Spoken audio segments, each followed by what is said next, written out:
Second experiment is air wedge.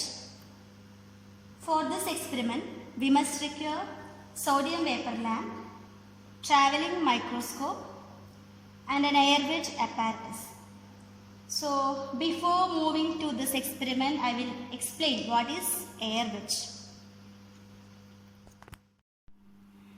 This is an air wedge apparatus. Here we have two glass plates which are kept in contact at one end and other end is separated by a small wire. Here we are using a hair as thin wire. So such an apparatus is known as air wedge. Due to this thin wire, an air gap is formed in between these two glass plates, or an air film is formed in between these two glass plates. When light incident on this glass plate, light will reflect from the upper and bottom surface of this thin film, and this reflected light rays will join together or interfere with each other to form interference pattern. Just like Newton's rings apparatus, we will obtain interference pattern in this air wedge also. But here we will obtain dark and bright lines as a result of interference. I have already explained about air wedge apparatus. Such an air wedge is placed here, and we have a vertically inclined glass plate here, and the light from sodium vapor lamp, it is incident on this glass plate so that it can be reflected towards this air wedge. When light incident on this air wedge, it will reflect from upper and bottom surfaces of the thin film and will join together to form interference pattern. This can be observed by means of this telescope. We have an eyepiece here and some other knobs. This knob is used to focus the image, and this knob, it is used to move the crosswire on right side or left side. Here we have a crosswire. It can be adjusted by using these two screws. These are the interference patterns observed as a result of interference in air wedge. Now you can see the crosswire here. It can be moved to left or right by adjusting the screw. By adjusting this knob, crosswire can be moved like this. As a first step of this experiment, the crosswire is made to coincide with any one of the dark ring like this, and corresponding MSR and VSR readings are noted.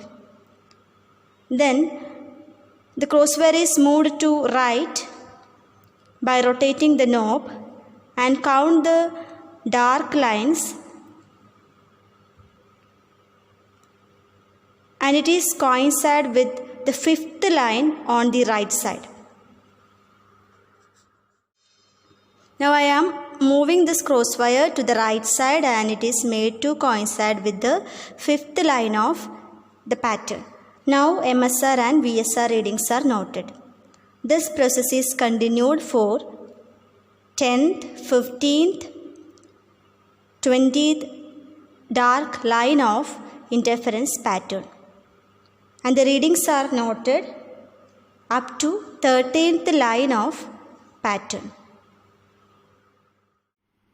MSR reading is the reading which coincide with the zero line of VSR.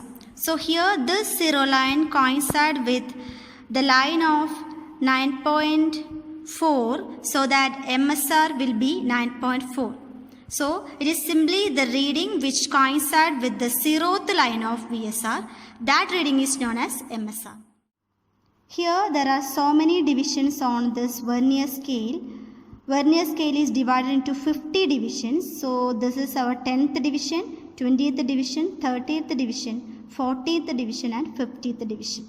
So vernier scale reading, it is the line on this vernier scale which coincide with any one of the line on this main scale.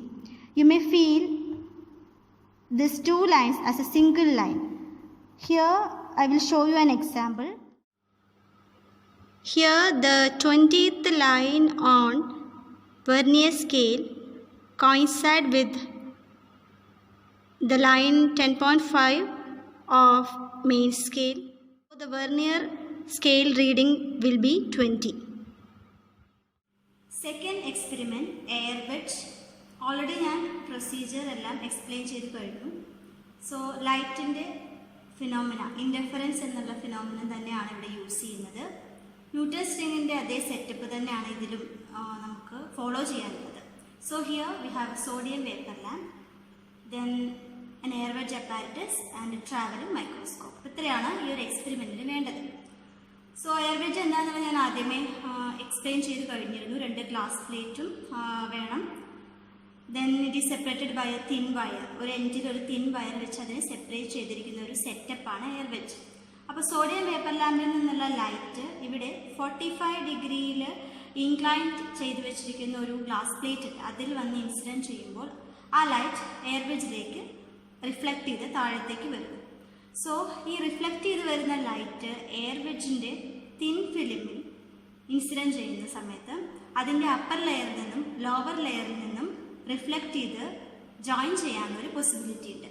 So joining of 2 or more light wave is known as interference. അപ്പോൾ ഇതേ process തന്നെയാണ് നമ്മൾ Newton's റിങ്ങിലും explain ചെയ്തത്.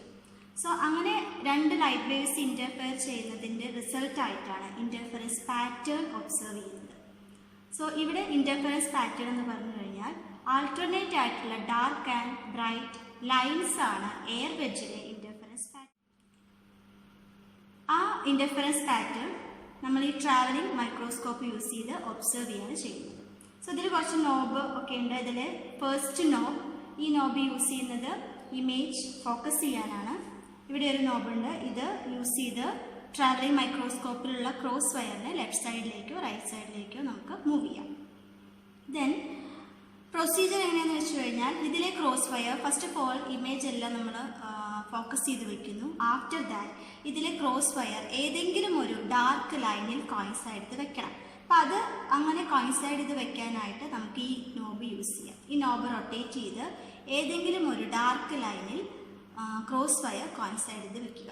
After that we are taking the readings MSR and VSR. എങ്ങനെയാണ് MSRും VSRും എടുക്കേണ്ടതെന്ന് ഞാൻ ഓൾറെഡി ഡിസ്കസ് ചെയ്തതാണ്.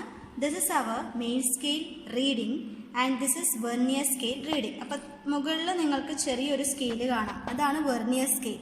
താഴെ ഒരു ലോങ് സ്കെയിലുണ്ട്, അതാണ് മെയിൻ സ്കെയിൽ റീഡിംഗ്. അപ്പോൾ MSR റീഡിംഗ് എന്ന് പറഞ്ഞു കഴിഞ്ഞാൽ വെർനിയർ സ്കെയിലിലെ 0ക്ക് നേരെ ഇവിടെ എന്താണോ കാണുന്നത് അതാണ് MSR റീഡിംഗ്. സോ വെർനിയർ സ്കെയിലിൽ 0ക്ക് കറസ്പോണ്ടിങ് ആയിട്ട് താഴെ എന്താണ് നിങ്ങൾ നോട്ട് ചെയ്യുന്നതെന്ന് നോക്കുക. Here it is 8.5. So MSR reading is 8.5. VSR reading എന്ന് പറഞ്ഞാൽ വെർനിയർ സ്കെയിലിനെ 50 ഡിവിഷൻസ് ആക്കി ഡിവൈഡ് ചെയ്തിട്ടുണ്ട്. അപ്പോൾ 0, 0.1, 0.2, 0.3 എന്നൊക്കെയാണ് ഇതിൽ നോട്ട് ചെയ്തിരിക്കുന്നത്. പക്ഷേ ടോട്ടൽ ഡിവിഷൻസ് 50 ആണ്. അപ്പോൾ this is 0, this is 10th division, 20th division, അങ്ങനെയാണ്. അപ്പോൾ VSR റീഡിംഗ് എന്ന് പറഞ്ഞു കഴിഞ്ഞാൽ ഇതിലെ ഏതെങ്കിലും 2 ലൈൻ ഒരു സിംഗിൾ ലൈൻ പോലെ നമുക്ക് ഫീൽ ചെയ്യും. ഇവിടെ ലെൻസ് ഉണ്ട്, ആ ലെൻസ് യൂസ് ചെയ്ത് ഒബ്സർവ് ചെയ്യുകയാണെങ്കിൽ ഏതെങ്കിലും ഒരു ലൈൻ സിംഗിൾ ലൈൻ പോലെ നമുക്ക് ഫീൽ ചെയ്യും. So that is vernier scale reading. അപ്പോൾ ഇതിൽ കോയിൻസൈഡ് ചെയ്യുന്ന ലൈൻ 10th ലൈനാണ്. അപ്പോൾ ആ റീഡിംഗ് എന്ന് പറയുന്നത് VSRലെ റീഡിംഗ് ആണ് എടുക്കേണ്ടത്. VSRൽ അല്ലെങ്കിൽ വെർനിയർ സ്കെയിലിലെ ഏത് ലൈനാണോ മെയിൻ സ്കെയിലിലെ ഏതെങ്കിലും ഒരു ലൈനുമായി കോയിൻസൈഡ് ചെയ്യുന്നത് എന്ന് നോക്കിയിട്ടാണ് വെർനിയർ സ്കെയിൽ റീഡിംഗ് കാൽക്കുലേറ്റ് ചെയ്യുന്നത്. സോ ഇവിടെ വെർനിയർ സ്കെയിലിലെ 10th ഡിവിഷനാണ് സിംഗിൾ ലൈൻ പോലെ ഫീൽ ചെയ്യുന്നത്. So VSR is 10. നൗ ഈ ഒരു നോബ് റൊട്ടേറ്റ് ചെയ്ത് ഇത് നമ്മൾ ചെയ്യുന്നത് 5th ലൈനിൽ ട്രാവലിംഗ് മൈക്രോസ്കോപ്പിലെ ക്രോസ് വയർ കോയിൻസൈഡ് ചെയ്ത് വെക്കാം. Then corresponding MSR and VSR readings R noted. Then after 10th line, 15th line, അങ്ങനെ ഇത് കണ്ടിന്യൂസ് ആയിട്ട് പ്രൊസീജിയർ കണ്ടിന്യൂ ചെയ്യാം. സോ ഓരോ ഫിഫ്ത്ത് ലൈനാണ് നമ്മൾ യൂസ് ചെയ്യുന്നത്, അല്ലെങ്കിൽ 10th ലൈൻ യൂസ് ചെയ്യാം, അത് കൺവീനിയൻസ് ആണ്. സോ 0th ലൈൻ അല്ലെങ്കിൽ starting line, 5th line, 10th line, അങ്ങനെ ഓരോ ലൈനിലും കോയിൻസൈഡ് ഇത് വെച്ച് MSR and BSR reading note ചെയ്യണം. ഇത്രയാണ് എയർ വെഡ്ജിൻ്റെ പ്രൊസീജിയർ. ഇനി ഈ റീഡിംഗ് യൂസ് ചെയ്തിട്ടാണ് actually what we are going to find out using this air wedge experiment. നമ്മളിവിടെ ഫൈൻഡ് ഔട്ട് ചെയ്യുന്നത് എയർ വെഡ്ജിൽ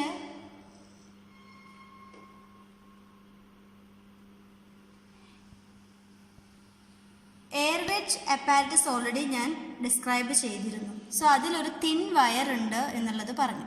അപ്പോൾ ഒരു സൈഡിലായിട്ട് ഒരു തിൻ വയർ അല്ലെങ്കിൽ ഒരു തിൻ ഹെയർ പ്ലേസ് ചെയ്തിട്ടുണ്ട്. അതിൻ്റെ തിക്നെസ് ആണ് ഫസ്റ്റ് വൺ നമ്മൾ മെഷർ ചെയ്യുന്നത്. So we are going to find out the thickness of this thin wire. അതാണ് first aim. Then second one we have to find the angle of wedge. ഇപ്പോൾ already ഞാൻ പറഞ്ഞു, 2 glass plates ഇങ്ങനെ contact ചെയ്ത് വെക്കുകയാണെങ്കിൽ because of the thickness of this thin wire there is a small angle is formed in between these 2 glass plate അല്ലേ. അപ്പോൾ ഈ ഒരു ഹെയറിൻ്റെ തിക്നെസ് കാരണം അതിനിടയിലായിട്ടൊരു ചെറിയൊരു ആംഗിൾ ഇവിടെ ഫോം ചെയ്യുന്നുണ്ട്, വളരെ മൈന്യൂട്ടായിട്ടുള്ളൊരു ആംഗിൾ. ആ ആംഗിൾ എന്താണ് എന്നത് കൂടിയാണ് നമ്മളിവിടെ കാൽക്കുലേറ്റ് ചെയ്യുന്നത്. And this angle is known as angle of wedge. So ഈ 2 കാര്യങ്ങളാണ് നമ്മൾ ഈ എക്സ്പെരിമെൻറ്റിലൂടെ ഫൈൻഡ് ഔട്ട് ചെയ്യുന്നത്. First one, to find the diameter of the thin wire placed in between these glass plate, and second one, it is the angle of wedge.